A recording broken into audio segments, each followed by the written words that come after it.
Biblia. Abra su Biblia, ¿cierto? En 1 Corintios capítulo 15.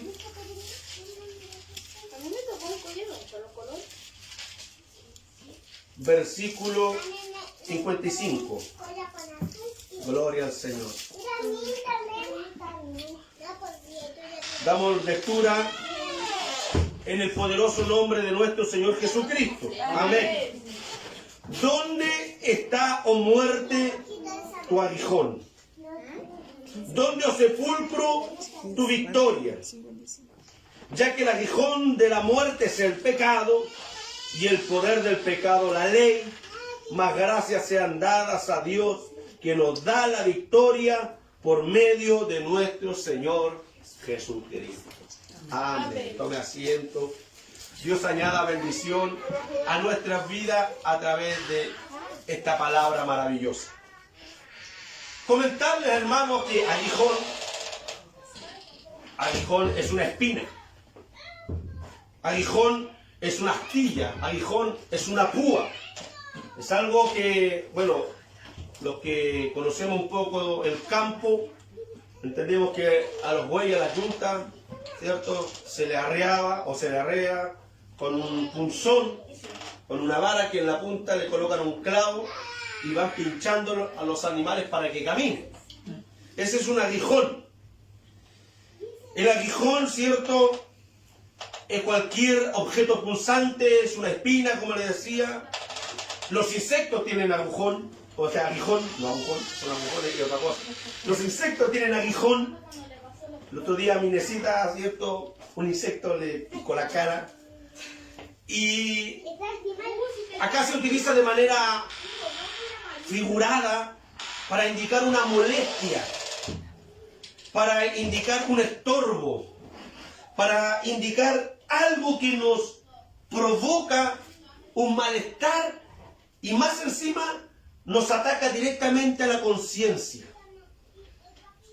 La muerte tiene un aguijón, que es el pecado. Y cuando nosotros, los hijos de Dios, caemos en pecado, ese aguijón está siempre constante, picando, molestando, estorbando, no nos deja entrar en comunión con Dios. La Biblia nos enseña que cuando el pueblo de Israel ganó la batalla en Jericó, después una gran ciudad, una fortaleza tremenda que había, Jericó, unos muros impresionantes, usted conoce la historia. Después de aquello iban a una ciudad llamada Jai, que era una ciudad pequeñita, fueron los espías, regresaron y le dijeron: Josué, no te preocupes, con 3.000 soldados nos tomamos esa ciudad. Hubo una terrible derrota. 36 hebreos murieron en aquella ocasión y tuvieron que huir. Y va Josué, se aparta al desierto, rasga su vestidura y le dice: ¿qué dirá la gente de tu nombre, Señor? Él no estaba preocupado, ¿cierto?, de su nombre, no estaba preocupado de la honorabilidad del pueblo, no estaba preocupado de la reputación de él como general del ejército de Israel. Lo que a él le preocupaba era que el nombre de Dios iba a ser, ¿cierto?, blasfemado, iba a ser injuriado, y esa era la mayor preocupación a causa de la derrota del pueblo de Israel.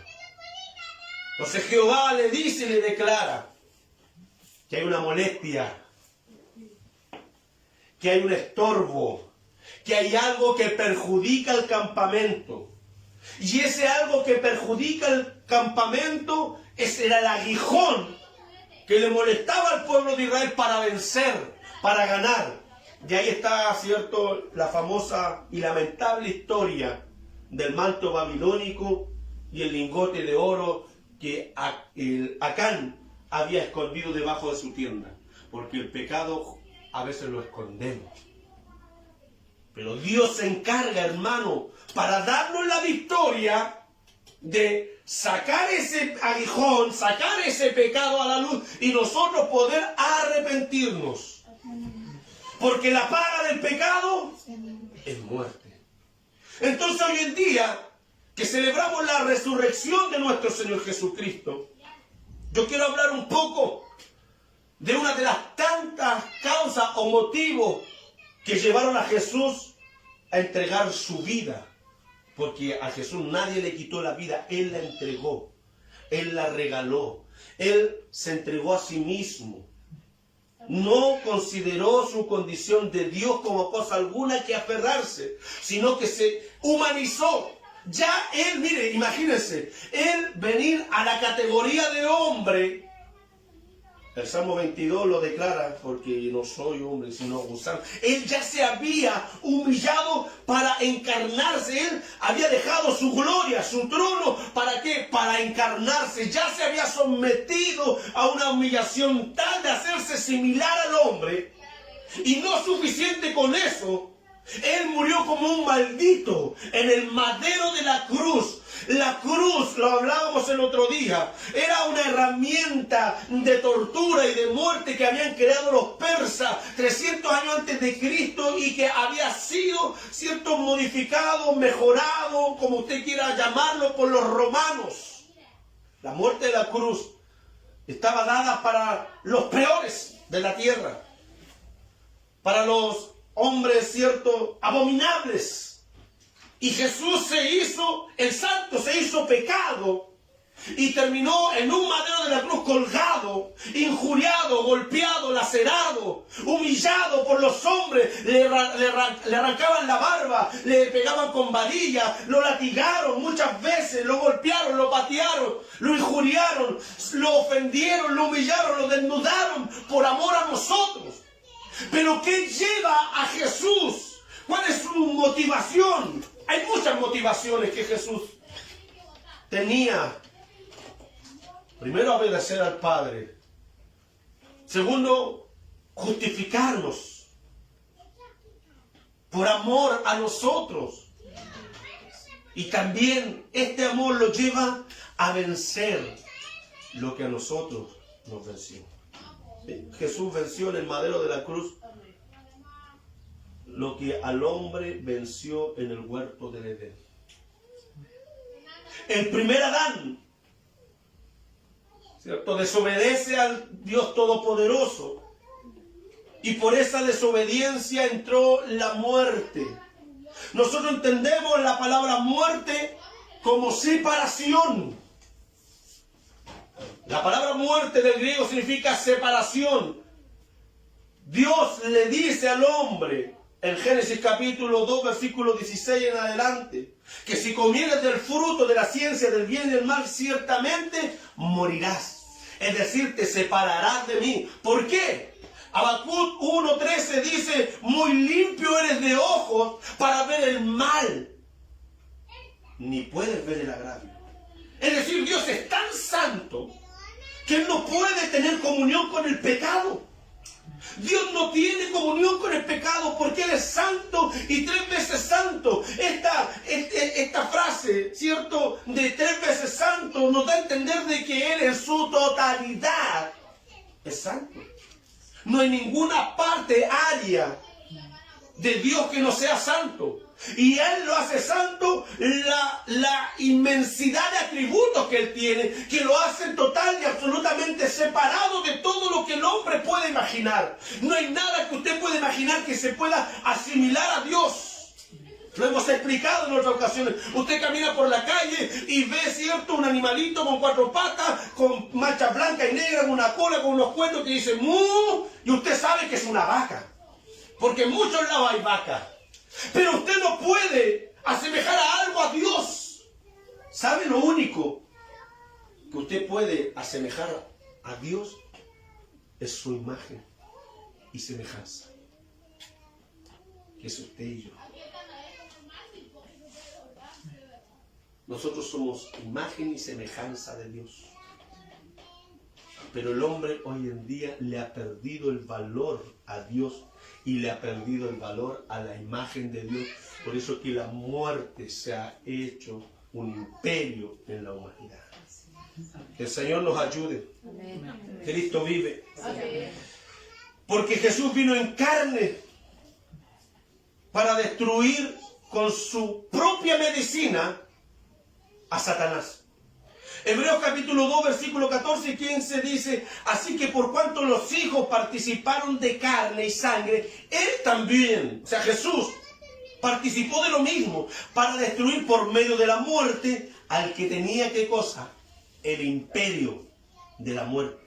Esto es al diablo, y librar a todos los que por el temor de la muerte estaban durante toda la vida sujetos a servidumbre.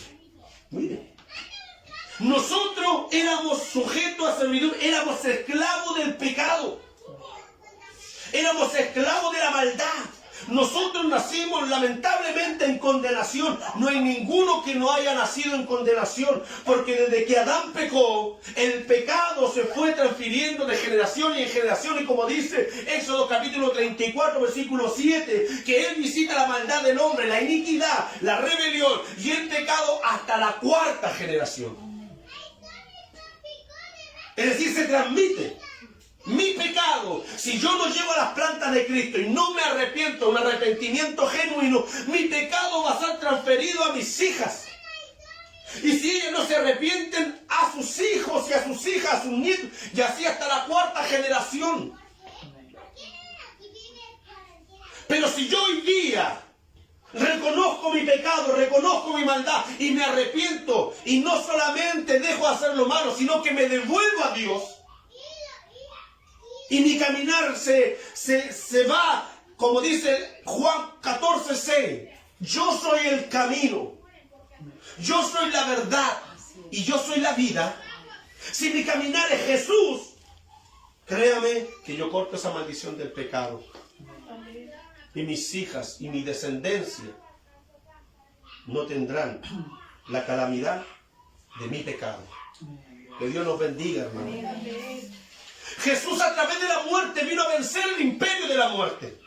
Por eso que Jesús se motivó a morir, porque a través de su muerte nos libertó de servidumbre, de esclavitud del pecado, porque el aguijón de la muerte es el pecado. A través del pecado entra la muerte a nuestras vidas, porque la paga del pecado es muerte. Entonces Jesús vino a deshacer la obra del diablo. Para esto vino el Hijo del Hombre, para vencer las obras de Satanás. Entonces la Biblia nos enseña sobre los imperios. Recuerden, el pueblo hebreo entró en un imperio junto con Jacob y sus hijos, el imperio egipcio. 400 años estuvieron en ese imperio. Génesis 15:13 dice: entonces Jehová dijo a Abraham: ten por cierto que tu descendencia morará en tierra ajena y será esclava allí y será oprimida 400 años. Pero el imperio egipcio fue destruido. Ya no existe ese imperio egipcio. Está el país de Egipto. Pero el imperio como tal fue destruido. Y su destrucción comenzó con la libertad de los israelitas, de los hebreos. Cuando estaban cruzando el Mar Rojo, estaban todos timoratos, miedosos, porque al frente estaba el mar inmenso y atrás estaba el ejército egipcio. Moisés, inspirado por Dios, le dice al pueblo de Israel: mirad a estos egipcios, porque nunca más los veréis. Eso es lo que hace un nuevo nacimiento en Cristo Jesús. Porque así como el pueblo, ¿cierto?, fue bautizado en el mar y en la nube, así nosotros pasamos de esclavitud a libertad. Y si miramos hacia atrás, todos aquellos pecados ya no deberían volver a nuestras vidas. El imperio egipcio fue destruido. Luego el gran rey Nabucodonosor tuvo un sueño en Daniel capítulo 2, versículos 31-33. Tuvo rey, veía, le dice Daniel, le interpreta. Usted conoce la historia. Y aquí una gran imagen. Esta imagen que era muy grande y cuya gloria era muy sublime, estaba en pie delante de ti y su aspecto era terrible. La cabeza de esta imagen era de oro fino, su pecho y sus brazos de plata, su vientre y sus muslos de bronce, sus piernas de hierro, sus pies en parte de hierro y en parte de barro cocido. Esa era la visión que tenía, parte de la visión. La otra parte de la visión es tremenda. Que sale de un monte una piedra, ¿cierto?, cortada como de mano, y que da a los pies de la estatua y se derriba. La interpretación era que la cabeza de oro era Nabucodonosor, los brazos, los pechos y el pecho de plata eran los medos persas. Después el vientre y los muslos de bronce eran los griegos. Las piernas de hierro eran los romanos y los pies de hierro con barro cocido. Es hoy en día la actualidad Europa, ¿cierto? Y todas esas naciones que quieren unirse, y así como el hierro con el barro no se unen, ellos jamás podrán unirse de verdad. Amén. Entonces, todo este imperio, Babilonia, mire, Babilonia, que es la cabeza de oro, duró del 605 al 539 a.C. y dejó de existir. Los medos persas, el pecho y los brazos de plata, del 539 al 331 a.C. y ya no existe. El imperio greco, ¿cierto?, que es el vientre y los mulos de bronce, del 539 al 168 a.C. Después vino este imperio que fue el más largo de todo, el imperio romano. Piernas de hierro, por lo brutal que eran. Porque los griegos conquistaron el mundo con la filosofía, con los pensamientos, pero los romanos a punta de espada. Con legendarios ejércitos. Hay historias tremendas sobre los ejércitos romanos. Y ellos tuvieron desde el año 168 a.C. hasta el 476 después de Cristo. Todos estos imperios, por muy poderosos que hayan sido, tuvieron un término. Y hoy en día ese barro cocido, como les decía, son la famosa Unión Europea, el G20, la OTAN, la ONU, la OEA, y toda esa unión de países que quieren, ¿cierto?, unirse, pero en pro de ¿qué? Cada uno su propio pensamiento, porque ellos no conocen la unidad del cuerpo como nosotros, los hijos de Dios, debiéramos conocerla y entenderla. Lamentablemente hoy en día, yo hago una crítica fuerte a la iglesia, lamentablemente hoy en día la iglesia no sabe lo que es espíritu de cuerpo. Todos quieren unirse, pero a mí, que todos se unan a mí. Y si tú no piensas como yo y no haces lo que yo hago, tú no sirves. Mentira, somos un cuerpo, cada parte tiene su propia función. Nosotros nos reunimos, gloria al Señor. Hay otros que están orando, hay otros que están vigilando, hay otros que están visionando. Todos somos necesarios. El Señor nos ayuda, amén, para entender. Y a pesar que el misterio de la iniquidad, como dice 2 Tesalonicenses capítulo 2, versículo 7, está en acción, podemos tener la seguridad que Jesús venció al enemigo en el madero de la cruz, dándonos una victoria tremenda. Si nosotros nos acercamos a Jesús, si nosotros nos motivamos en el Señor, si nosotros, ¿cierto?, reconocemos a Jesús como Señor y Salvador de nuestras vidas, la victoria es segura. Porque Él venció al adversario. Y dice Colosenses capítulo 2, versículos 13 y 15. Ya vosotros, estando muertos en pecado, vosotros estamos muertos en pecado, y en la incircuncisión de vuestra carne, os dio vida juntamente con Él. Mire, el Señor nos dio vida, perdonándonos todos los pecados. Alabado sea el nombre del Señor. El Señor perdonó todos nuestros pecados, anulando el acta de los decretos que había contra nosotros, que nos era contraria, quitándola de en medio y clavándola ¿dónde? En la cruz. Y despojando a los principados, escuchen bien esta parte, y despojando a los principados, a las potestades, los exhibió públicamente, triunfando sobre ellos en la cruz. Bendito sea el nombre del Señor. Gloria a Dios, amén. Entonces el primer imperio, y el más prolongado y el más largo, que es el imperio de la muerte, llegó a su fin. Llegó a su fin. El que cree en mí no morirá jamás. El que cree en mí, aunque esté muerto, dijo Jesús, vivirá. Le dice a Lázaro, yo soy la resurrección y la vida. Miren, el imperio ya no tenemos nosotros que temer a la muerte. A esa separación sí fallamos, sí pecamos. Es verdad que muchas veces tenemos falta, tenemos caída, que trastabillamos muchas veces. Cometemos errores, nos caemos. Pero si somos verdaderos hijos de Dios, nos levantaremos.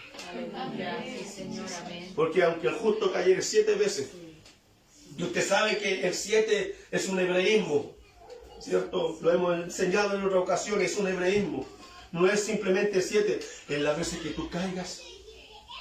Si lo haces sin dolo, sin intención, si te equivocaste, si cometiste un error por ignorancia, porque te dio una rabieta, porque Dios te puede levantar. Dios te puede levantar, no hay nada imposible para Dios. Entonces el imperio de la muerte llegó a su fin. Ya no tememos la muerte.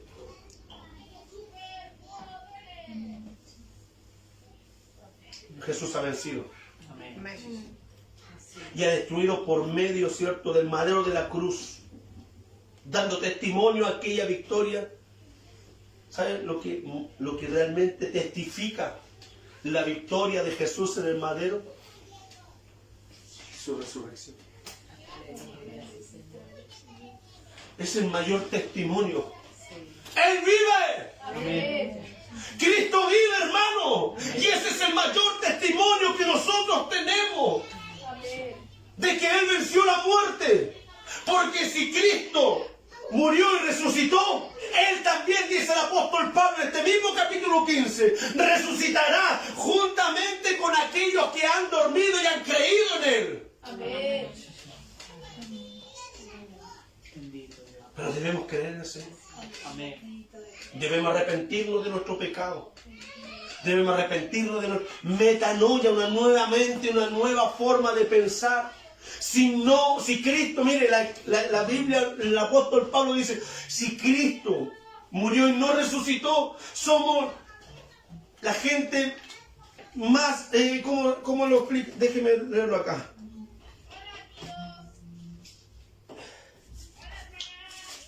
Dice,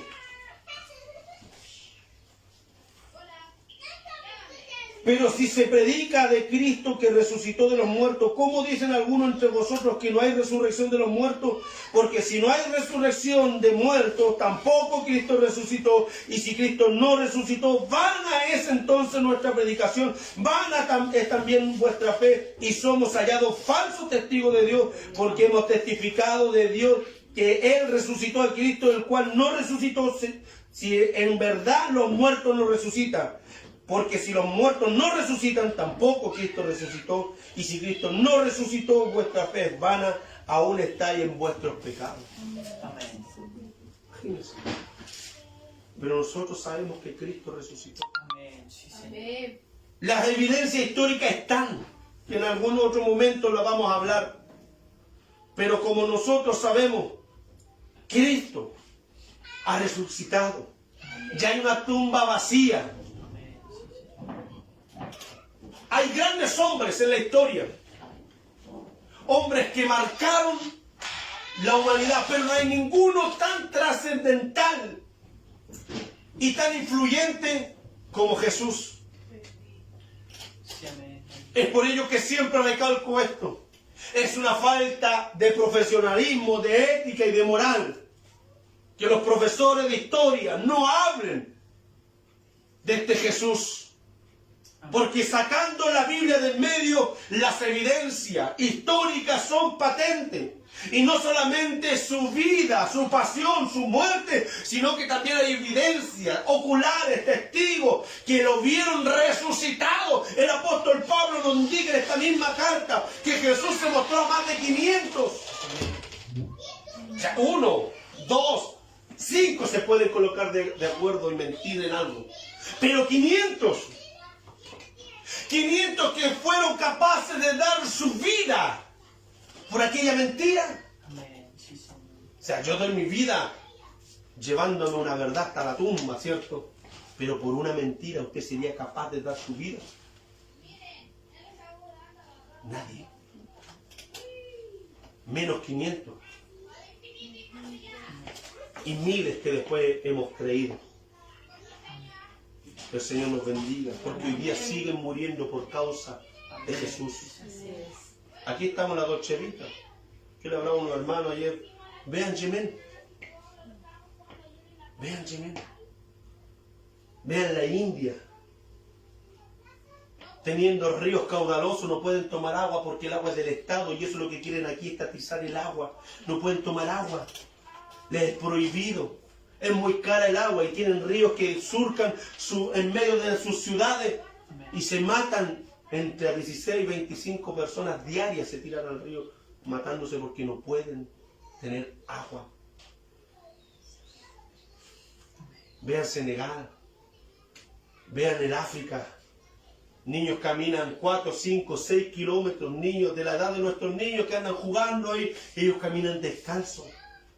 Niños de 10 años cargando a sus hermanos pequeños en los hombros para ir a buscar agua. 8 kilómetros. Descalzos. Y van a buscar agua, ¿sabe dónde? Donde beben los leones. Si aquí no hemos padecido nada. Nos colocan restricciones. ¡Ay, Señor! Y se nos viene el mundo abajo. ¿Dónde están los verdaderos hijos de Dios? Jesús nos dice en Apocalipsis capítulo 1, versículo 18.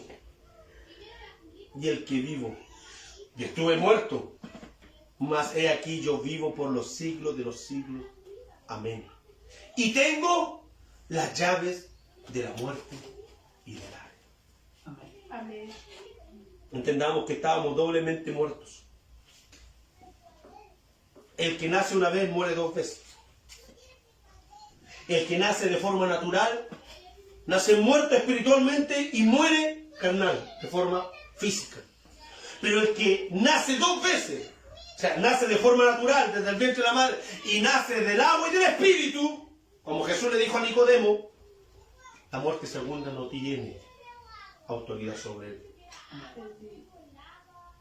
Por causa del aguijón entró la muerte física y la espiritual, o sea, por causa del pecado. Por ello, mientras Cristo no venga por su iglesia, la muerte física aún nos afectará, mas la espiritual, si estamos en Cristo Jesús, no tiene poder sobre nosotros. Apocalipsis capítulo 20, versículo 6. Bienaventurado y santo el que tiene parte en la primera resurrección. La segunda muerte no tiene potestad sobre esto, sino que serán sacerdotes de Dios y de Cristo y reinarán con él 1000 años. Amén. La muerte segunda, la muerte eterna, la condenación perpetua, no tiene potestad sobre aquellos que hemos creído en Cristo Jesús. Amén. ¿Qué le dice Jehová Dios a Satanás cuando le pide a Job? Satanás dice, pásame a Job un ratito y verás si no reniega contra ti. Claro, lo tiene cercado, porque alabar a Dios cuando las cosas salen bien, qué bueno es. Pero cuando estamos en el quebranto, cuando está la escasez, cuando está la dificultad, cuando está la enfermedad, somos fáciles de renegar a Dios. ¡Oh, Dios mío! ¿Por qué? Si yo soy tu hijo. Entonces Satanás pensaba que Job haría lo mismo que haría cualquiera cuando le va mal. Entonces Jehová Dios le dice a Satanás, toca todo lo que tienes, menos porque estamos seguros en Cristo. Nuestra alma, que es la parte eterna de cada uno de nosotros, está asegurada en Cristo Jesús. Que el Señor nos ayude. Oseas 13, 14, y con esto estamos terminando. De la mano del Seol los redimiré. Escúcheme, de la mano del Seol, del sepulcro, del Hades se interpreta, de la muerte. De la mano del Seol los redimiré.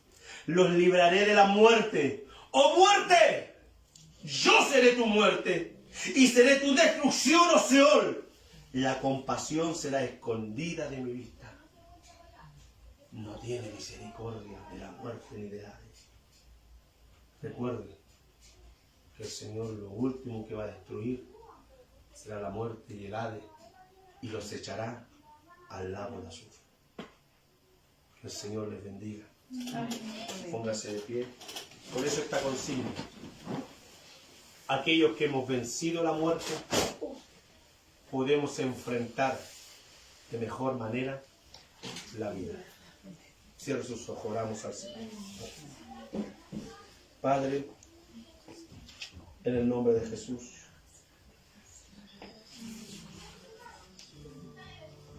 en ese nombre que es sobre todo nombre, te damos gracias por Jesucristo nuestro Señor, quien entregó su vida en el madero de la cruz para darnos vida cuando estábamos muertos, cuando estábamos separados, Señor, cuando vivíamos en condenación y no había mérito alguno en nosotros.